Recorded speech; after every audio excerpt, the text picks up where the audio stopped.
الحمد لله الواحد الأحد الصمد، وأصلي وأسلم على خير من قام وركع وسجد وتعبد ودعا إلى الله الواحد الأحد، ألا وهو نبينا محمد صلى الله عليه وسلم. اللهم صل على محمد وعلى آله وصحبه النجباء. إخوتي أحبتي في الله، ها نحن يتجدد اللقاء فيما بيننا مع مادة الفقه المقارن، وها نحن كنا قد توقفنا عند نواقض الوضوء المختلف فيها والصحة عدم نقض الوضوء.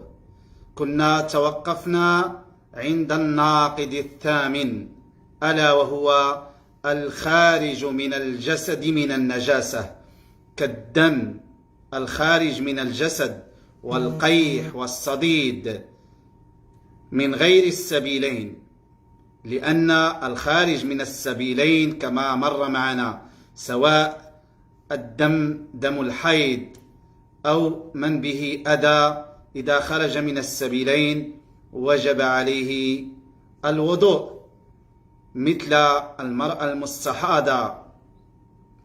كنا قد بينا هذا فيما مضى، ولكن الآن نتكلم عن الدم والقيح والصديد الخارج من غير السبيلين، أي الخارج من الجسد من غير السبيلين.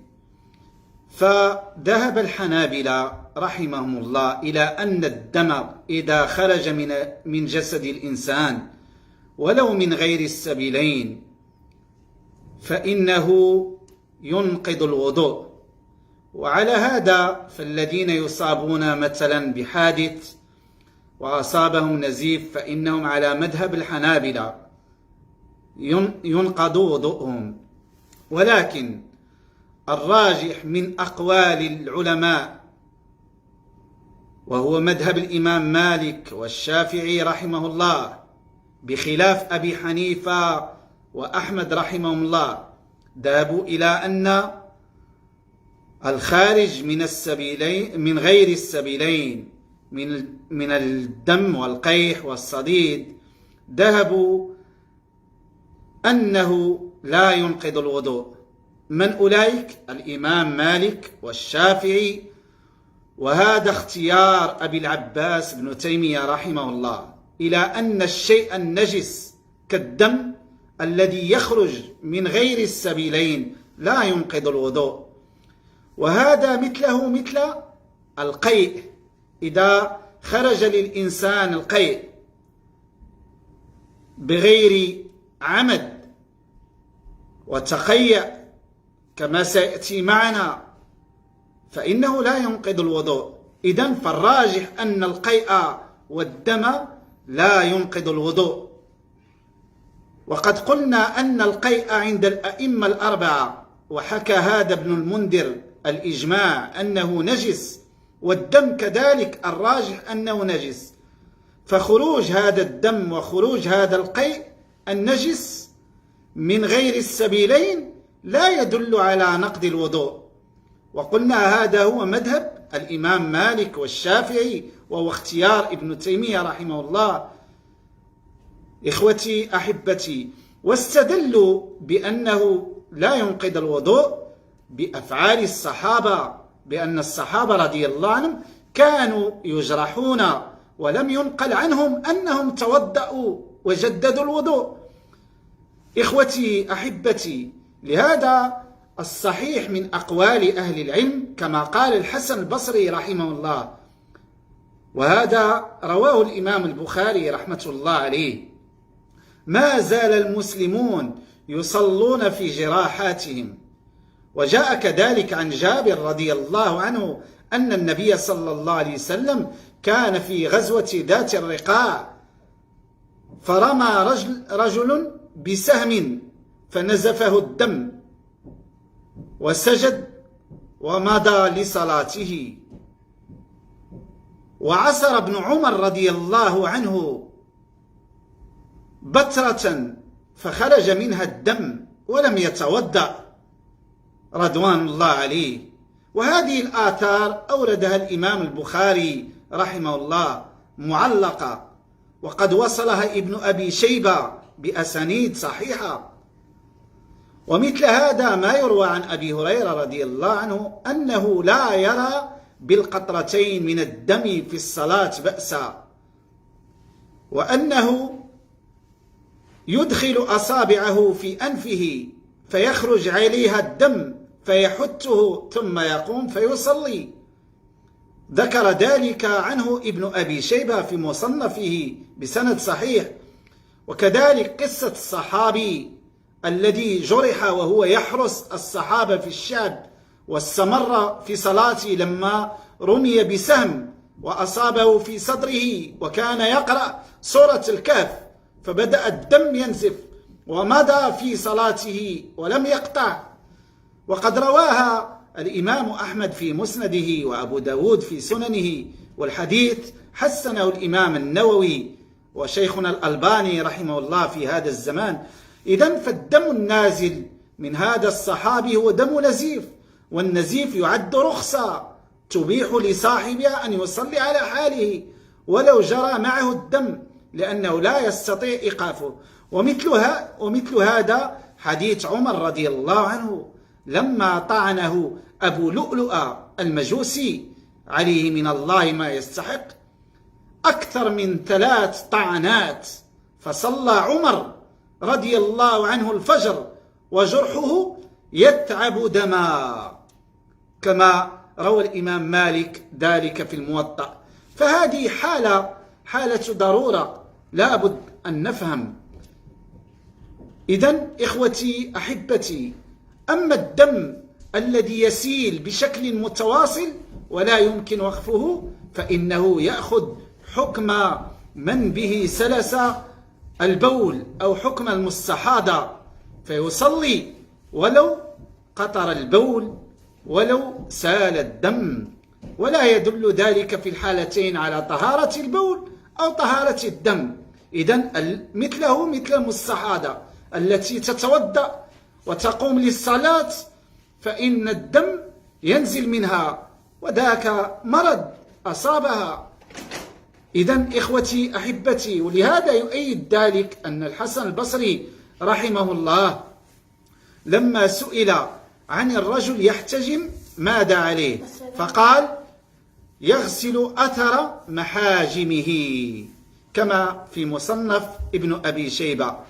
قال العيني رحمه الله لا يلزم من قولي يصلون في جراحتهم أن يكون الدم خارجا وقتئذ، ومن له جراحة لا يترك الصلاة لأجلها بل يصلي وجراحته إما معصبة بشيء أو مربوطة بجبيرة، ومع ذلك لو خرج شيء من ذلك لا تفسد صلاته. انتهى كذا في عمدة القاري. إذن الدم اليسير معفو عنه كما هو معلوم، وهذا من أفعال الصحابة رضي الله عنهم، كانوا يجاهدون في سبيل الله وتصيبهم الجروحات ويصلون بجروحاتهم.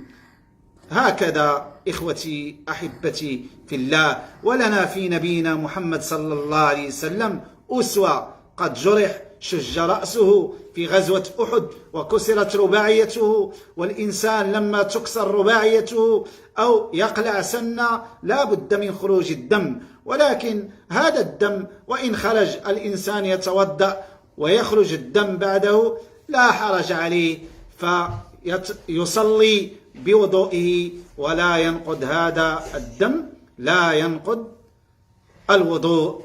إذن أحبتي إخوتي لا بد أن نفهم هذا الناقض للوضوء، أن الدم والقيح والصديد الخارج من الجسد بخلاف السبيلين لا ينقض الوضوء، كما رجح ذلك الإمام مالك والشافعي وابن تيمية رحمهم الله والمحققين لأهل العلم، بخلاف مذهب أبي حنيفة والحنابلة رحمهم الله.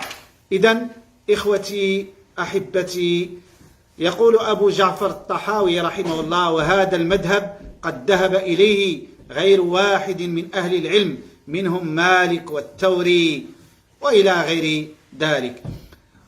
ثم نأخذ مسألة القيء. حديث رواه الإمام أحمد من حديث أبي الدرداء أن النبي صلى الله عليه وسلم قاء فأفطر ونحن على اقتراب من رمضان. قال الراوي: فذهب إلى ثوبان قال: صدق، أنا صببت له من وضوئه. وهذا الحديث يقول الإمام أحمد جوده حسين المعلم، وهذا يدل على صحة هذا الحديث. ولكن قال العلماء أهل التحقيق: هذا الحديث يدل على فعل النبي، وفعل النبي لا يدل على الوجوب، فغاية ما فيه أن من قاء عمدا يستحب له الوضوء ولا يجب، وهذا الراجح من أقوال أهل العلم. إذن من استقاء عمدا يستحب له الوضوء كما فعل النبي صلى الله عليه وسلم، وإذا لم يتوضأ لا حرج عليه، يبقى على وضوئه. أما قضية قاء فأفطر فهنا يتعلق بالصوم، فالأرجح الذي يستقي عمدا يقيء نفسه بنفسه لابد أن يعيد اليوم. أما من درأه القيء فهذا لا حرج عليه كما سيأتي معنا في أحكام الصيام بإذن الله. إخوتي أحبتي، نأخذ الناقد التاسع والأخير مما هو مختلف فيه، وهو شرب لبن الإبل. مررنا على المرق وقلنا أن الراجح أن المرق لا ينقض الوضوء، بخلاف أكل لحم الإبل هو الذي وجب منه الوضوء. والمسألة الأخرى وهي شرب حليب الإبل، نقول عامة أهل العلم، وهو مذهب الحنفية والمالكية والشافعية والمذهب عند الحنابلة، على أن شرب حليب الإبل لا ينقض الوضوء. وأما ما جاء في حديث عند الإمام أحمد: توضأوا من ألبان الإبل، فهذا الحديث في سنده الحجاج بن أرطأة وهو ضعيف مدلس، فدل ذلك على أن قول عامة أهل العلم أن شرب حليب الإبل لا ينقض الوضوء. وأما الرواية الأخرى أو القول الآخر عند الحنابلة أنه ينقض، والصحيح أنه لا ينقض. وبذلك نكون قد انتهينا من نواقض الوضوء.